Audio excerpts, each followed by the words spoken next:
Assalamualaikum warahmatullahi wabarakatuh. Saya Afifah Rahma Aulia dengan NIM 200420772 dari Prodi Ilmu Administrasi Negara. Baiklah, pada video pembahasan kali ini, saya akan membahas materi tentang jenis-jenis intervensi sumber daya manusia dalam pengembangan organisasi untuk memenuhi tugas pertemuan ke-11 mata kuliah pengembangan organisasi yang diampu oleh Bapak II Permana, STMT. Yang pertama, pengertian pengembangan organisasi. Pengembangan organisasi adalah sekumpulan metode perubahan yang mencoba untuk meningkatkan efektivitas dari sebuah organisasi dan keberadaan karyawan. Pengembangan organisasi memberikan perhatian kepada nilai dari seorang manusia dan pengembangan cara organisasi, kolaborasi, dan proses yang partisipatif. Jenis intervensi sumber daya manusia dalam pengembangan organisasi. Yang pertama, pelatihan kepekaan. Pada bagian ini merupakan metode awal dari perubahan perilaku melalui interaksi kelompok yang tak terstruktur, di mana setiap anggota dalam kelompok diajak berkumpul bersama dalam suasana yang bebas dan terbuka, di mana setiap partisipan mendiskusikan diri mereka sendiri dalam proses interaksi mereka.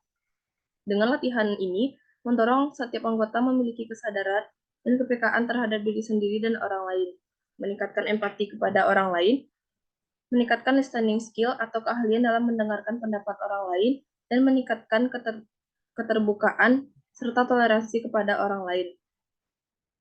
Yang kedua, pendekatan survei umpan balik. Alat yang dapat dipergunakan untuk menilai perilaku dari anggota sebuah organisasi dan mengidentifikasi jarak perbedaan di antara persepsi dari masing-masing anggota adalah dengan menggunakan survei feedback, di mana setiap anggota dapat berpartisipasi di dalamnya. Hasil dari survei ini kemudian ditabulasikan dan dianalisa.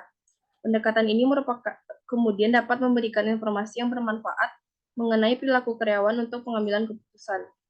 Namun bagaimanapun, kita mengetahui bahwa setiap organisasi dipengaruhi oleh banyak faktor. Ketika mereka merespon survei tersebut, hal inilah yang harus dimonitor oleh manajer. Yang ketiga, proses konsultasi. Proses konsultasi adalah sebuah pertemuan antara sebuah konsultan dengan klien untuk memahami proses pengembangan organisasi yang dilakukan, di mana seorang karyawan harus mengatasi dan mengidentifikasi hal-hal apa saja yang perlu diperbaiki atau ditingkatkan. Konsultan dan klien ini bukan hanya berarti pihak ketiga, tetapi juga bisa jadi antara karyawan dengan atasan langsungnya. Proses konsultasi ini hampir mirip dengan latihan kepekaan, namun pada latihan kepekaan lebih menekankan kepada tugas, sedangkan proses konsultasi lebih kepada memberikan pemahaman. Dengan lebih paham, maka diharapkan tingkat penolakan akan lebih berkurang. Yang keempat, membangun tim. Setiap organisasi pada dasarnya sangat mengandalkan pada sekumpulan orang untuk dapat menyelesaikan tugas secara berkelompok. Proses membangun tim menggunakan interaksi yang sangat tinggi dalam aktivitas sebuah kelompok untuk meningkatkan kepercayaan dan keterbukaan di antara sesama anggota tim, meningkatkan kemampuan untuk berkoordinasi, dan meningkatkan performa tim. Jadi, proses membangun tim ini dilakukan dengan meningkatkan interaksi di antara sesama anggotanya. Yang kelima, pengembangan antar kelompok. Salah satu area yang mendapatkan penekanan yang penting dalam pengembangan organisasi adalah mencegah terjadinya konflik yang disfungsional atau konflik yang tidak produktif yang terjadi di antara anggota kelompok.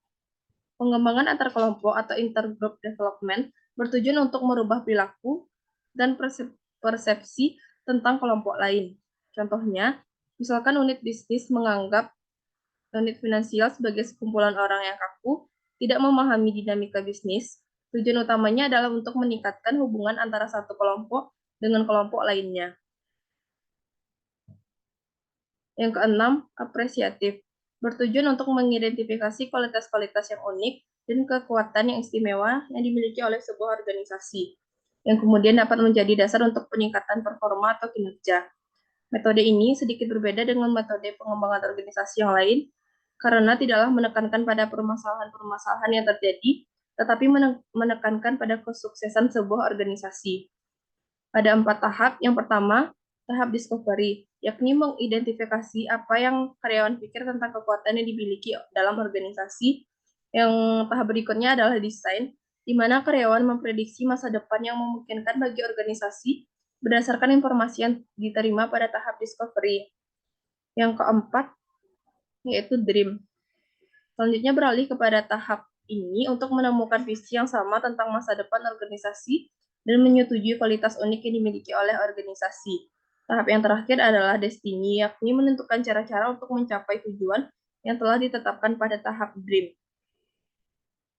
Baiklah, sekian pembahasan materi dari saya. Mohon maaf jika ada kesalahan. Assalamualaikum warahmatullahi wabarakatuh.